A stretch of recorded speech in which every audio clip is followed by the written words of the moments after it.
What's up guys, welcome to another video. I'm feeling so much more positive than I was the end of last week. Literally just got back from the gym and it was the first day of my deload. So I did work up to 200 kilos for a single. So if you've been following my channel for a while, you know that actually normally with deloads I like to keep the intensity quite high, but I just like drastically reduce the volume. So I was doing 130 kilos for a 4x4, so my joints are definitely thanking me for that.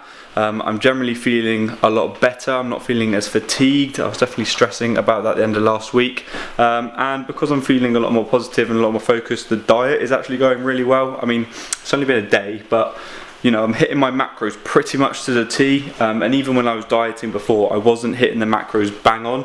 Like my fat content was normally consistently pretty high, so I'm pretty much bang on my macros today, as you would have seen. Eating reasonably healthy as well, having chicken pasta with spinach and getting the micros in there as well. Yeah, it's just good to get the first session out of the way of the deload week, I suppose. But while I was squatting, it did sort of dwell on me that I probably should do something which I haven't done in a very long time. Probably months, maybe even years. I am worried that what I'm about to do may cause permanent shrinkage, but I do feel it's my absolute duty to do this. I'm not quite sure how to do it. I know a lot of people are going to be really happy with this news, especially people in the gym. Well, people within a proximity of about 10 meters of me in the gym. I'm going to wash my knee sleeves.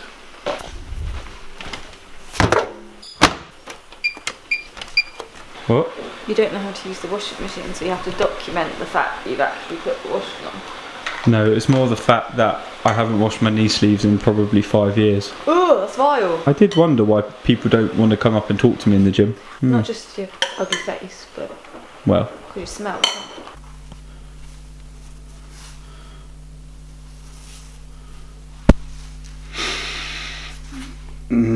They could do with one more round. So before I put these knee sleeves back in the wash again, I'm going to talk about the new Age mouthguard. Cue montage.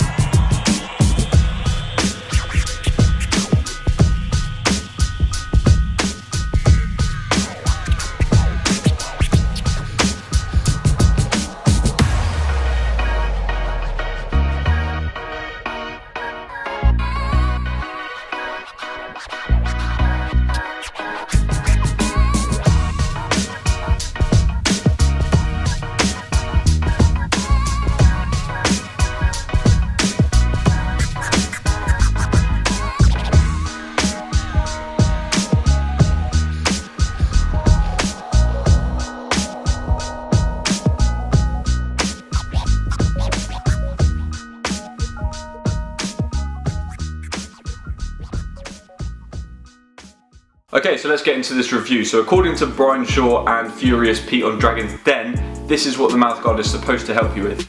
You resist me. Okay. See how you're struggling? Yeah. Okay, now. Well, sure. I'm on one foot. Open wide. Teeth together. Oh, wow. What? That's magic. Do you feel the difference? Huge difference. Like this? So, just quickly in a nutshell, the positioning of the pen actually brings his jaw down and forward. Fantastic. Rolls his neck back and aligns everything. Now, Dragons, I want to introduce to you guys one of our athletes. He is the 2016 World's Strongest Man. Oh, wow. Oh, Oh my God. You The mouthpiece for me basically has done two major things. It's protected my teeth, and then number two, it's increased my performance. And for me, that's the name of the game. So on a personal point of view, for someone that has the 60S and someone that had the one previous to this one, which I lost, I think it is slightly dramatized, and I don't actually think you get as much out of the performance as maybe they're suggesting.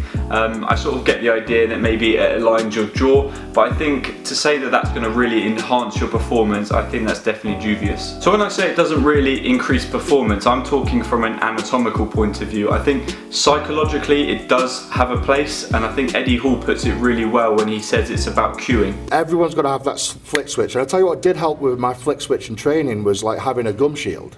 Yeah. And like that for me was my flick switch, so I could be laughing and joking with a training partner, like, you know, how fucking, you know, did this last night, did that last night, and then it'd be like, there'd be 450 kilo on the bar, and I'd be like, right.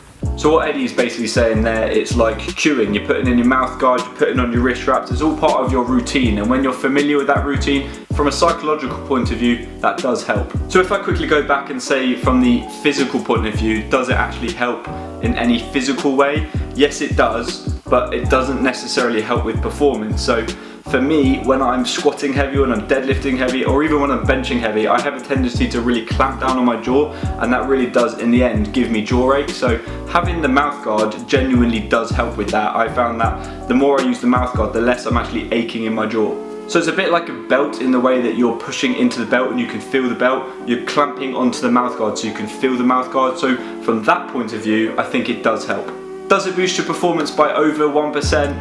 I don't think so. So the cost, is it worth it? Last time I checked, it was $39.97. Not quite sure what that translates to into pounds, but I know it's pretty expensive for what is essentially just a gum shield, and a gum shield that you can pretty much just buy from Sports Direct or any retail outlet like that for just a couple of quid. But obviously they're trying to sell it as a unique performance enhancing piece of kit, but that's where I think really if you just break it down, it is just a gum shield. That being said, I have been a mug and I have bought it obviously, but because I'm so weak, I need to gain any advantage I can. So how does it actually feel? Having experienced the one previously, I do know that you need to break them in slightly. So at the moment, it's still in that phase and it is very, very uncomfortable. So you do need to allow time to actually allow it to fit the mold of your jaw. At the moment it is sort of pushing down on my gums and it's even making my gums bleed, so that's definitely not ideal, but I think when you do get used to it and you wear it enough, then it becomes fairly comfortable and just part of the routine really. So another disadvantage is it's actually quite big in your mouth, so if you sort of feel claustrophobic, I suppose, in a way, because it does sort of feel like you're choking initially because you've got a whole big thing in your mouth, then it's definitely not for you. But if you can sort of get used to the sort of uncomfortable feeling of it being in your mouth initially, then yeah, I'd say just go for it. I mean, there's a lot of anecdotal evidence to suggest it probably does help. I mean, a lot of the biggest athletes in the world in terms of strongman, they will use it pretty much, but again, I think it's probably more just from a cueing point of view, like Eddie Hall said. I don't think it's necessarily gonna actually physically make you stronger. And the whole thing that they said about it realigning your jaw, pushing your jaw back and making your spine straight and all of that sort of stuff, I think that's bullshit. That's basically just sales talk. So this isn't like the longest review because at the end of the day it's just a small gum shield. It's not like a massive important part of your lifting. But really overall, if I was to sum up whether it's worth it, I would say probably for a long-term investment. I mean, if you spend the money, you're going to pretty much have it for life unless you're like me and you lose it. But I think really it's more of a psychological thing. I do like lifting with it, and sometimes if I'm about to hit a big lift and I don't have my gum shield, it does sort of throw me off a little bit because I do find that I am really clamping down but without the gum shield, so I do definitely notice a difference. But whether I can really say that's going to make me hit a PR or not, I don't know. So really this is just a quick whistle stop tour about the gum shield. I'm not going to go into like super detail about how it's made and how it's meant to fit your jaw and all of those things, because to be honest with you, I don't really know about those things. But if you guys have got any questions about it, or you want to know more about it, just put it in the comments down below and I'll try and answer this for you. Also, if you guys have actually bought the gum shield yourselves, I am interested to know what you think of it, so again, put that in the comments down below. So the last thing that remains to be said is please can you leave the video a like to support the channel and subscribe if you haven't already. And this is pretty much going to be the end of the video, so I hope you've enjoyed it. I'll see you in the next one. Take care. Peace.